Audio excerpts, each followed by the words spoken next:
gonna get started shortly. Is there anybody that needs to take a restroom break? Anybody need water or coffee? We got coffee right here.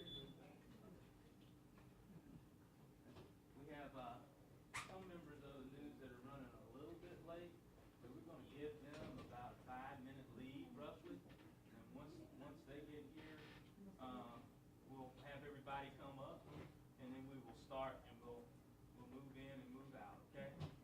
Everybody that is gonna be represented, meaning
hey, John. How are you? Nice to meet you. Yeah, man. We appreciate y'all coming. Yeah, do my clients.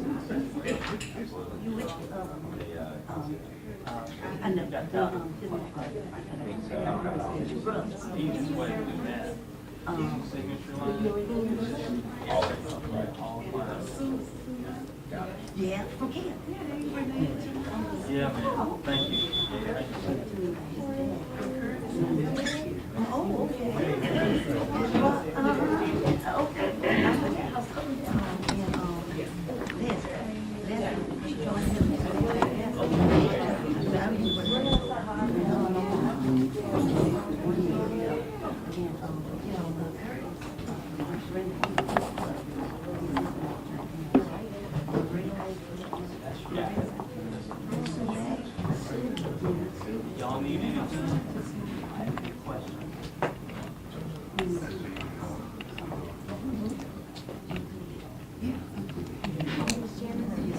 Y'all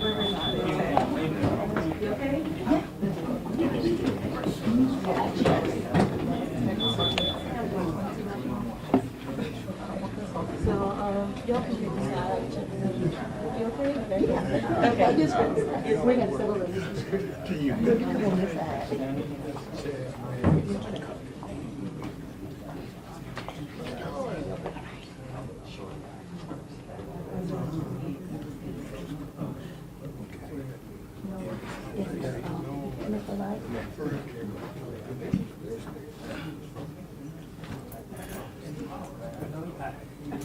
No, looking at the layout.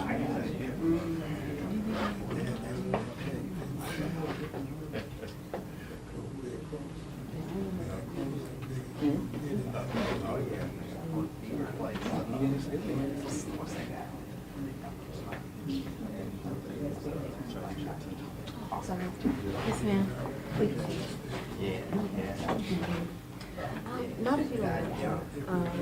So the person may ask you to give a statement, and then when you clear it to you, you don't have to. If you want to just stand and speak, you'll be fine. As far as questions, so Attorney Mance can handle them. So if you want to share anything personal, you can, but if you don't. Okay. At this point. I have How about heard you? that You just want to stand? that has effect, yeah. Yeah, they had all kinds of things.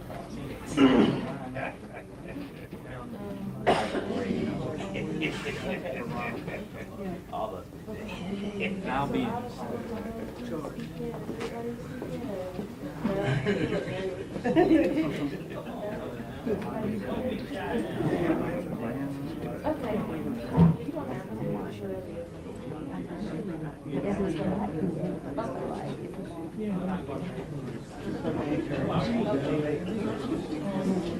So Attorney Mance will be in the middle of the podium, but y'all just gonna want to line up wherever.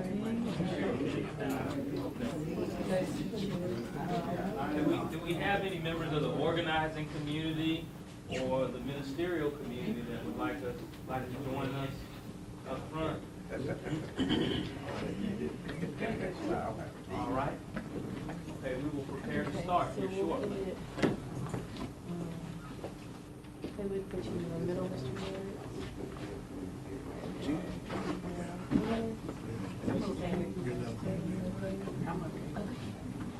In the lap.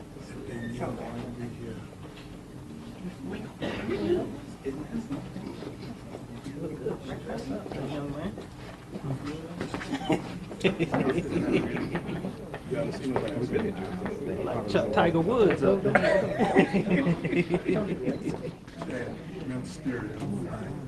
All right. That's where the power is. If y'all could scrunch in. Yes, sir. Yes, sir.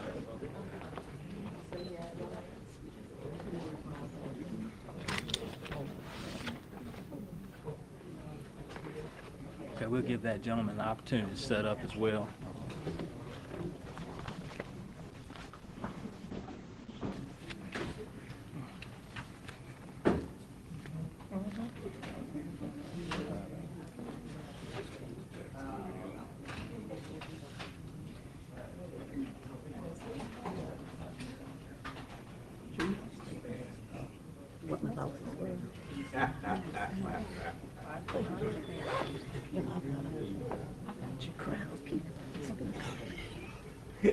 I'll follow you. You're gonna be like Reverend Brown.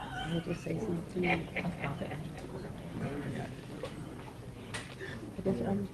Right. Yeah, that's what I'm saying. Do we have any members of the ministerial or organizing community that want to join us up here? You're more than welcome. Any local or elected officials that want to join us up here? Okay. And when everybody gets set up, just let us know news-wise, and we'll commence, because we understand folks have got to get to work, and we want to be respectful of that time, and we want to expedite this news conference as quickly as possible, okay?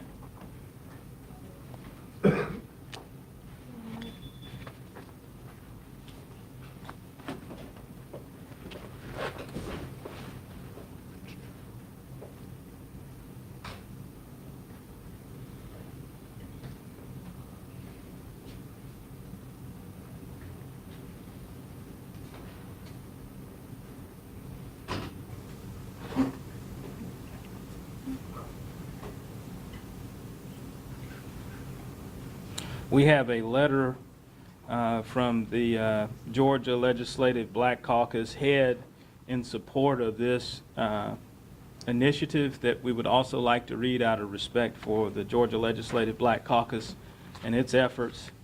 And we will get to that around the end of the press conference. That letter just kind of came in not too long ago via email. Are we all ready? Everybody ready? Okay.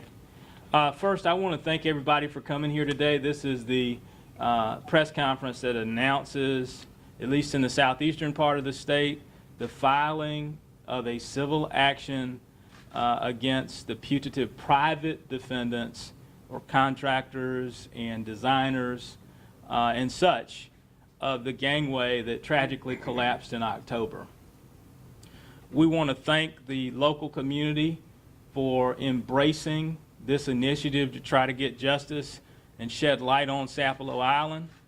We want to thank any political figures and legislators, whether local, state, or federal, in support of this effort. We want to thank the news for coming out, and we want to thank, most importantly, the system of laws in which we're a part. That system is really the only real way that a lot of folks will get justice in this case. I want to bring us back to what's important. When I was asked to get involved with this case, the first thing that was asked of me was, Attorney Mance, do not allow anyone to forget about the history and the plight of Sapelo Island. And I promised on the island, I promised here, and I promised in other places that I would not allow that to happen. And so when we look at this civil action, I encourage everybody to look at it in broader historical context. And what we mean by that is in the context of an island with resources that have really been deprived over a number of long-standing years. And that culminated in negligence that resulted in a gangway collapse. A few brief points on Sapelo Island. It's a barrier island, and one of the last barrier islands with indigenous black folks that have an ownership interest in that island here in America, certainly in southeast Georgia. And that island has been chipped away over years. People have built on it, occupied it. They had to fight for a gangway to even be erected properly under ADA compliance. And that was recent, and that's what gives rise to this gangway. There's been litigation over that island and inappropriate occupation of it. And really, Sapelo Island in some ways is like a Cuba in America. If you ever had an opportunity to go to Sapelo, you see, dated everything. That's not by choice, that's by commerce, and that's by structural inequality. And so that same structural inequality is what quite literally gave rise to a structural danger known as the gangway collapse, without getting too deep into the history. So we are here today because we have filed a civil action, and that civil action is against several individuals specified in the complaint that should have been circulated to you all. That complaint has been filed. It has been filed in Gwinnett County State Court, and that complaint essentially alleges that there was an improper design, improper maintenance, and an improper sort of building overall process that led to this gangway not being able to withstand the appropriate load and culminating in the collapse in October. Now, the gangway was a part of a dock rehabilitation project, as alluded to, and that was required by a 2020 civil rights settlement that we just spoke of. And as part of that settlement, the gangway was supposed to be built up to certain specifications. That, of course, did not happen. As part of the process, there was supposed to have been an approval of certain specifications by a certified professional engineer as outlined in the complaint. Unfortunately, that did not happen as well. And there have been similar complaints of the gangway posing problems prior to the collapse. And indeed, there was a gangway collapse on St. Mary's Island not long before this collapse. All of this was an alarming red flag or set of red flags that should have prompted the appropriate entities, the putative defendants, and others to take the appropriate safety measures to make sure that a gangway that is the chief source of transportation in and off the island was appropriately maintained. Now, this lawsuit goes into allegations of ordinary negligence and professional negligence. It tells in depth the story of the gangway, and it is appropriately, it's over 100 pages long. We have a legal team of lawyers spanning from Philadelphia to Atlanta to Savannah, Georgia, and beyond. And we intend to fully and appropriately get justice for these clients. And so what I would like to do at this stage is I would like to have some folks come up and share what they have experienced as a result of the gangway collapse, very briefly. What I'm going to do is I'm going to start with my client, Miss Janice, who's a little shy, so bear with her. But I think Miss Janice is a superstar. Of course, I'm biased, and I want Miss Janice to kind of share what she has gone through as a result of this, and then I'm going to start with the Woods if they want to share anything. If they don't, that's fine. I know some folks don't want to. And then what we'll do is we will open it up to questions, okay? All right, Miss Janice, I'm here with you. Okay. Okay. Hello. Of course, you know, my name is Janice Carroll. For me, that day started out as an exciting moment for me because I've never been to Sapelo. First time experience, was excited to see what it was about, how it looked over there.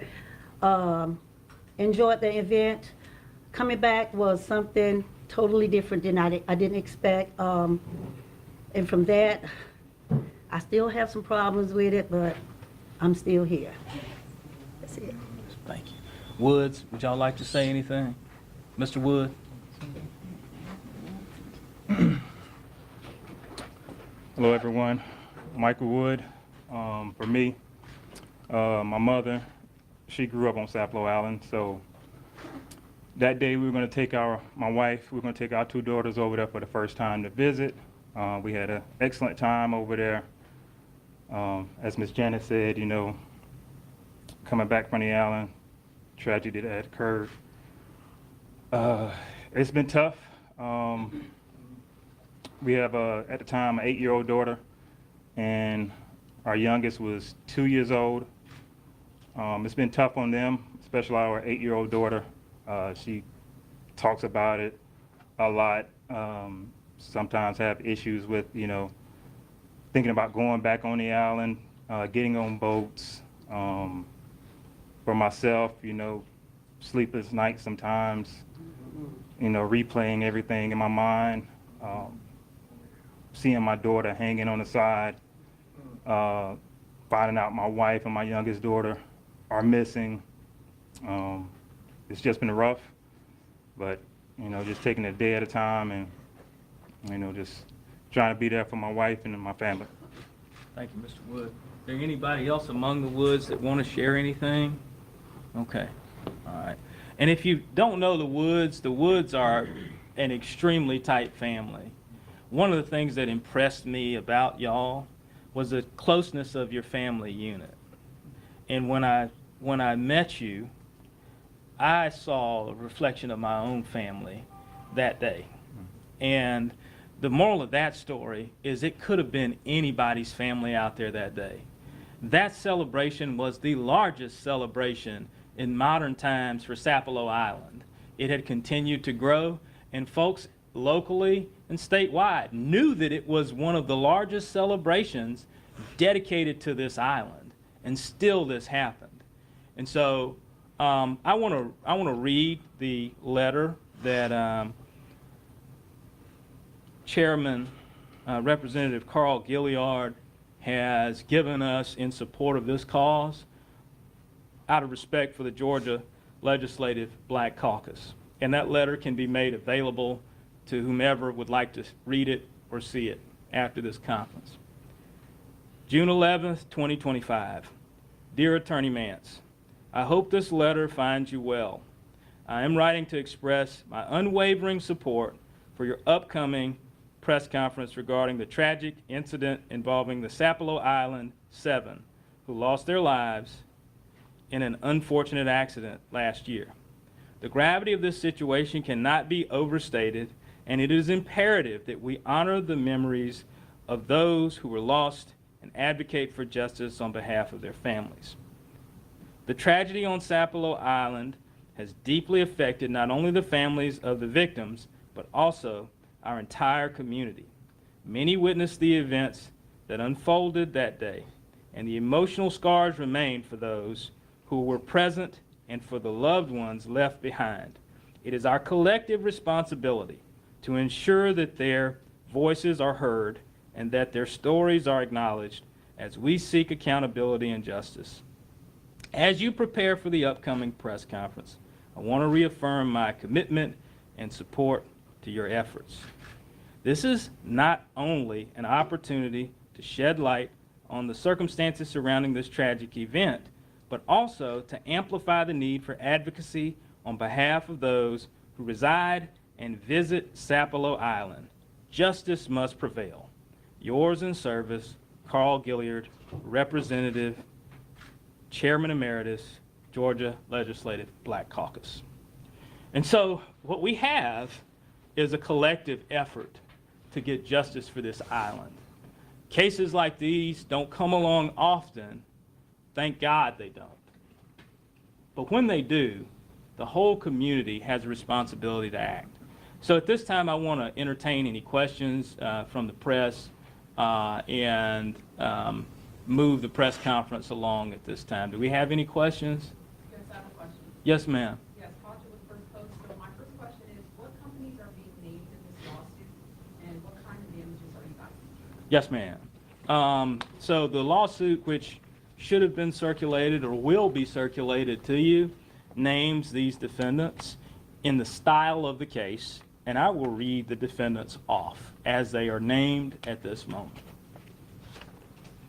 Stevens and Wilkinson, Inc., Stevens and Wilkinson, Georgia, Inc., Centennial Contractors Enterprises, Inc., EMC Engineering Services, Inc., and Crescent Equipment Company, Inc., doing business as Crescent Marine Access.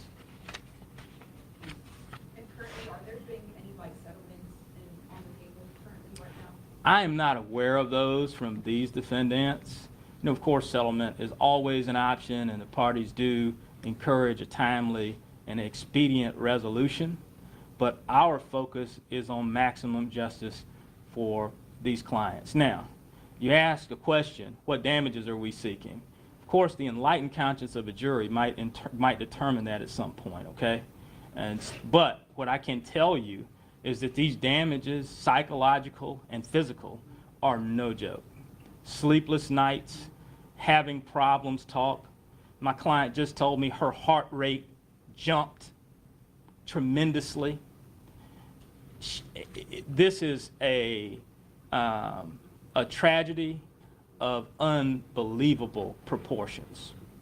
And it is almost so hard to believe that you have to get in the water yourself to feel the intensity of it. And so we will be seeking maximum justice, unfettered justice, and aggressive justice for these clients. And these are the best firms in the country. And so if there's ever an opportunity to get justice, this is it. This is it. John, Stevens for Jax. Does Yes, this sir. lawsuit include the families standing here as well as the families of Yes. the people who were lost? So it's all in one? Yes, it's a consolidated action. Okay, so you guys had to go through those records that were sent out by the Department of Natural Resources, Yes. which was just really a trove of records. Absolutely. How long did it take you guys to get through that and then name each of these companies? Well, of course, every firm had its own process, right? I can tell you it's dozens and dozens and dozens of hours to do that. I can't give you the exact time. Yeah. Yeah. Anything, and thank God for sunshine laws, because sunshine laws allow us to open the windows into what happens when a government does business with a private contractor. And without those laws, we wouldn't be able to have the data that led to this civil action. So, yes, ma'am. Hi, I'm Jasmine. Hi, with Jasmine. WTFC. We spoke with Attorney Ben Crump's office last week. Yes, ma'am. About just some of those investigations into the actual gangway. Yes, ma'am. Can you guys just explain some of the physical things that came out of those investigations? Yes, ma'am. That one of them was recently about a month ago. Yes, ma'am. So the complaint really is going to be your best guide with that. But what I can tell you is we figured out through an examination of the gangway the load capacity and that it was not sufficiently met that day. We figured out, for example, the kind of damage physically that happened as a result of the gangway collapse. We actually went out to the scene before the gangway was re-erected and got a chance to inspect the scene and see, you know, what was there. And again, if you've never been there, you know, being where that gangway collapsed would be tantamount to being at the base of a dam. I mean, the current, the undertow is intense beyond belief. And so we got a chance to really kind of see all of the available physical evidence that we could at the time that led to this civil action. Yes, ma'am. Do you recall in those records them talking about a crack that had been previously noted? Yes, sir. I think there was an email chain between Yes, sir. several folks. Yes, sir. What did you make of that? Yeah, so that's notice, right? I mean, what I remember you alluding to is correct. There was someone from UGA that came out and noted, hey, look, this gangway is cracking, it's popping, and requested that someone else come out and do an inspection. And so someone said, hey, look, we'll come out, we'll get on a boat, we'll look at it. But still, you know, miraculously and unfortunately, this happened. You know, if there had been an appropriate inspection done long ago, we would have had a gangway replaced and we wouldn't have had lives lost. So that's what I make of that. Any questions? Yes, sir. Yeah, hi, Tim Carlin. I work with Action News Jacks. A lot of the coverage that we have done personally has been speaking with families of those who lost their lives Yes, sir. in the collapse. Speaking with survivors as you've done Yes, sir. over the course of the time you've been working to build this complaint and not going into too much you can't say, is there any one story or any one thing you've heard that stands out the most? You know, there's not one, okay? And maybe you've heard the quote, there was someone that came along and described the World War, and this author said, only the living rivaled the dead. And that's kind of what happened. There were babies that turned blue. There were mothers that almost lost their lives saving babies. There were people thrown on the shore dead. There was a mother, a niece that tried to rescue her uncle, and her uncle was holding on to her book bag, and she couldn't do it anymore, and she saw him die. And so there's not one story. And let me say this is symbolic of the disrespect for the lives of black people. And if it had been a more affluent area, we would have had a gangway and no lives lost. And this is unfortunate, and this has got to change. And this mentality is the source of a lot of division in American society. And so what we can all agree on is that nobody should have to compromise their safety to get to and from a place.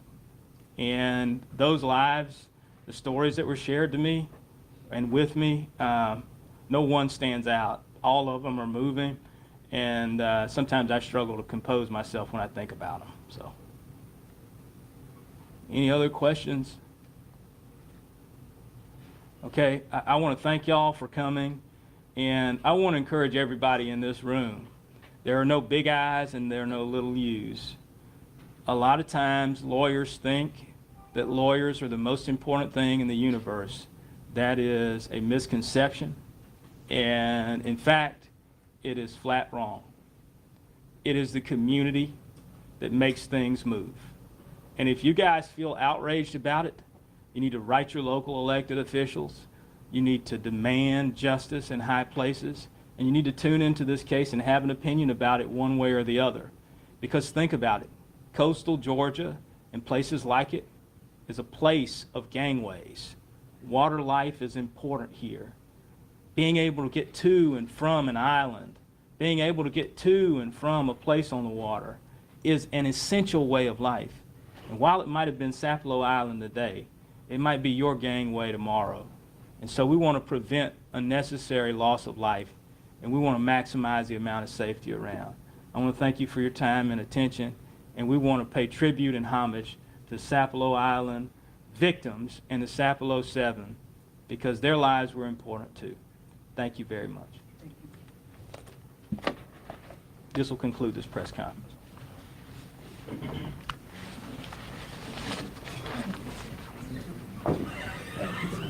Do y'all want to hang around for a second? You want me to call you? We can hang around. Okay. All right.